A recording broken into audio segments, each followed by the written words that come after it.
Sommes de retour en plateau pour nos moments de débat. Eric, bonjour. Bonjour Tanguy.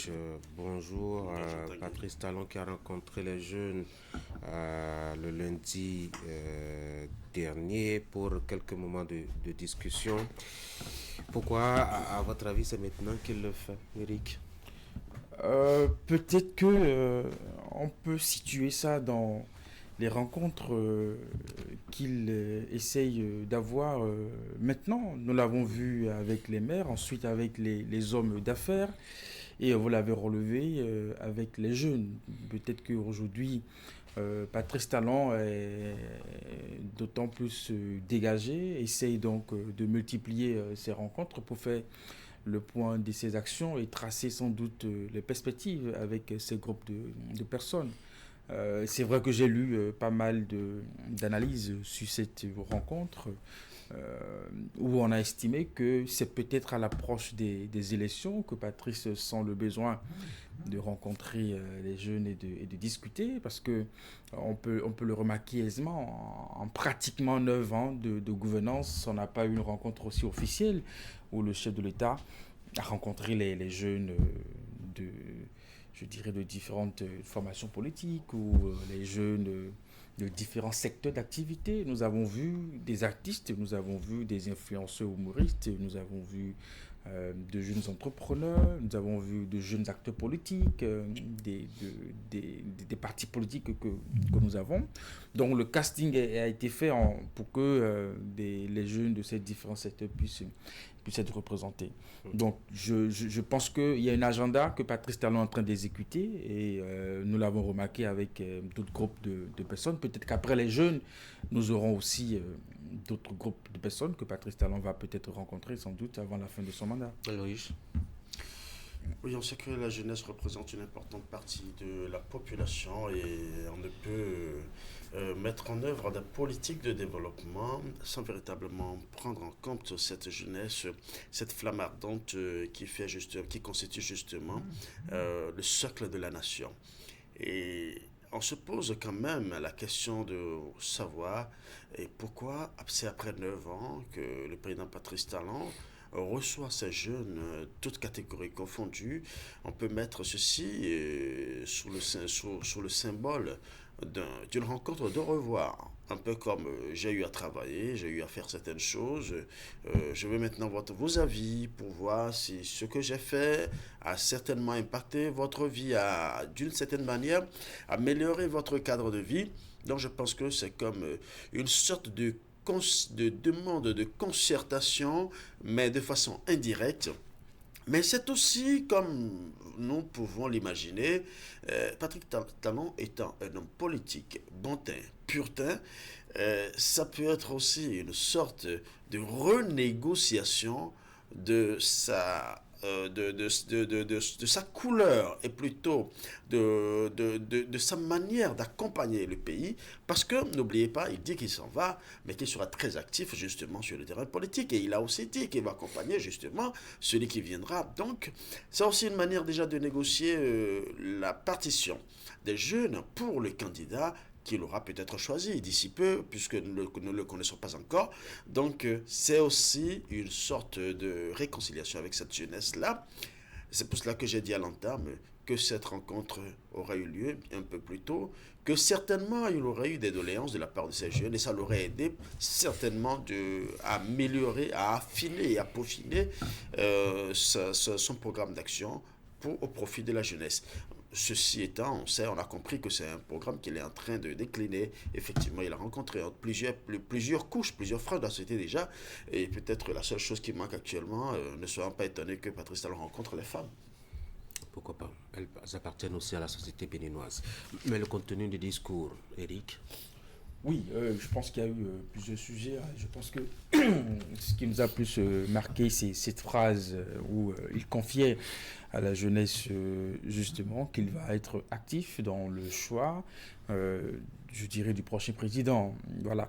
Alors, il ne pouvait en être autrement parce qu'il est question de son héritage. Donc, si il n'est pas actif dans tout ce qui va se jouer peut-être d'ici quelques semaines jusqu'en 2026 où nous irons aux élections, où nous allons faire le choix de celui qui va gouverner le pays à partir de 2026, eh bien, ça va être sans doute, je dirais, un peu compliqué pour la mouvance. Donc, Patrice Talon a tout intérêt, justement, à être actif et à s'assurer que son camp puisse remporter les élections et que sa dynamique de gouvernance puisse véritablement continuer.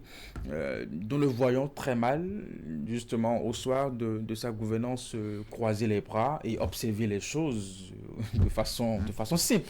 Voilà, qu'on le veuille ou non, il a fait des réformes, il doit être quand même un peu jaloux que cela puisse se maintenir pour sans doute la construction du pays, en tout cas dans sa compréhension à lui. Donc c'est normal qu'il soit actif et cela devrait étonner personne.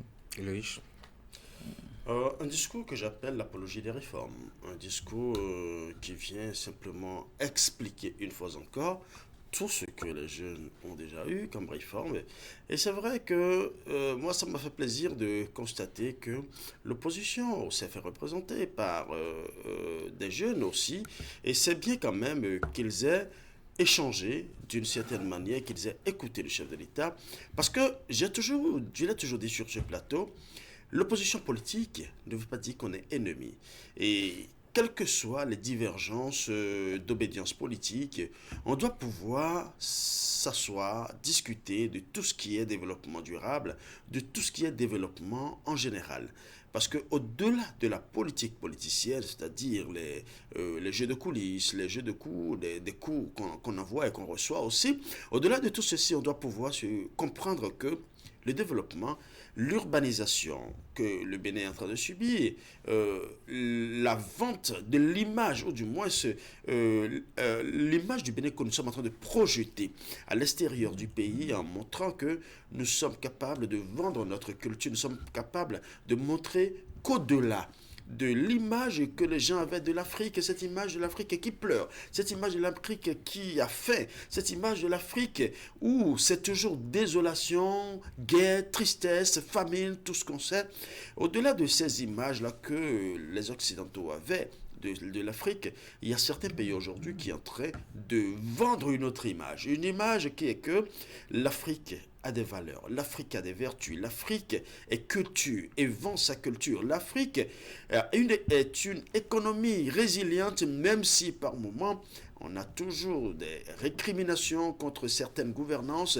Je pense que c'est tout ceci que Patrice Talon a revendu dans son discours. C'est pour cela que je l'appelle l'apologie des réformes. Bah, on a vu quand même, et vous avez commencé à l'évoquer, quelle est la pertinence de la présence de l'opposition jeune là? Oui, parce que c'est une rencontre inclusive. Si ça avait été le cas, peut-être qu'à ce moment précis, on serait en train de s'interroger sur l'absence de l'opposition. Est-ce qu'elle a été invitée ou pas? Parce que de la même façon, nous avons vu une délégation des jeunes de l'opposition, nous avons vu des jeunes du Bloc républicain, de l'Union progressiste, qui a même rendu public un communiqué pour saluer la façon dont sa délégation a participé à cette rencontre. Et aussi, au-delà des jeunes acteurs politiques, d'autres jeunes qui ne sont pas dans des formations politiques. J'ai parlé des artistes, des humoristes. Et voilà. Donc, je pense que c'est plus une rencontre de président face à sa jeunesse, justement, qui est diversifiée, qui a ses orientations politiques, qui émerge aussi dans bien d'autres secteurs. C'est en cela que la touche politique que l'opposition a voulu apporter à cette rencontre, je pense qu'il ne fallait pas, parce qu'on n'a pas besoin de mettre la politique partout ou dans tout ce qu'on a envie de faire.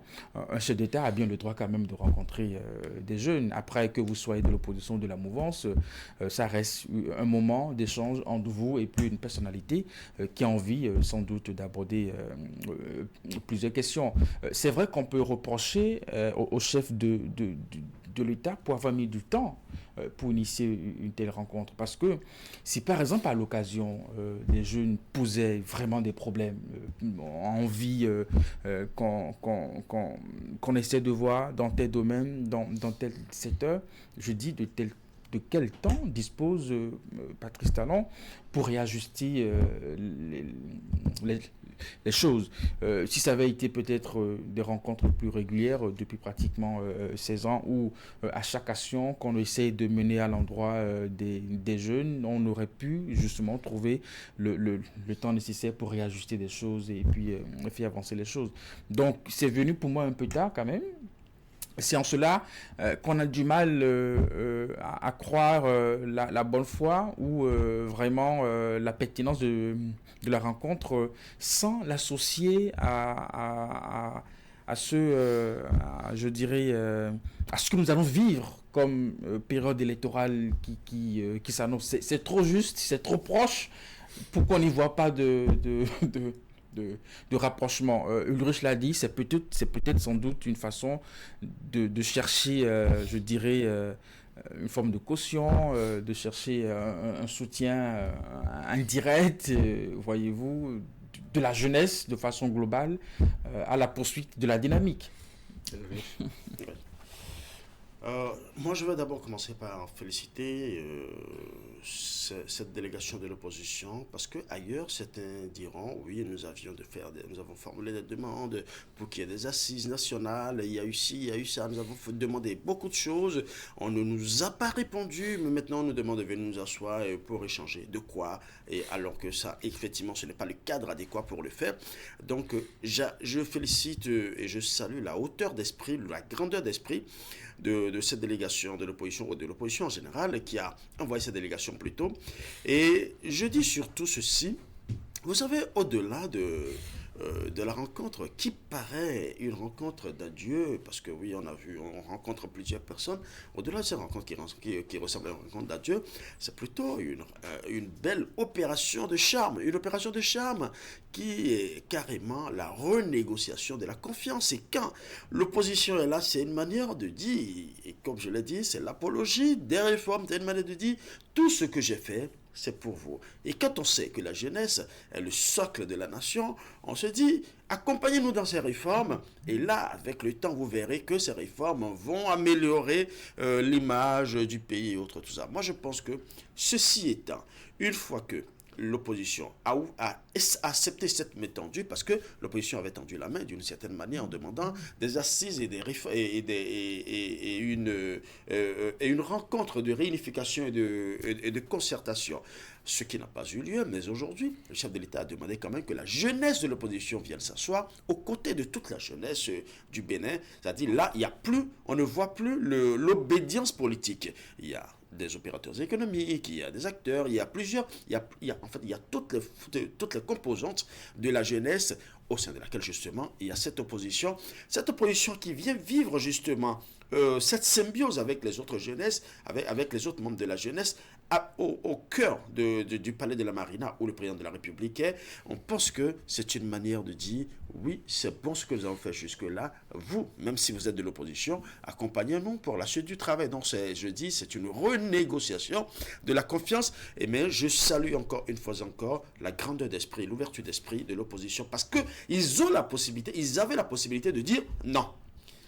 Il faut reconnaître ceci. Ils avaient la possibilité de dire non, on ne vient pas. Mais ça n'aurait pas été galant et ça n'aurait pas aussi témoigné de la cohésion nationale, de l'unité nationale qu'eux-mêmes ils revendiquent en demandant les assises nationales. Donc je pense qu'ils sont restés dans la logique, dans la ligne de leur doléance. Merci beaucoup, chers messieurs. Il est 9h à Cotonou. Vous passez une très bonne journée. Mesdames et messieurs, suivez derrière moi la revue de presse. C'est la fin de l'Actu Matin. Bonne journée à vous.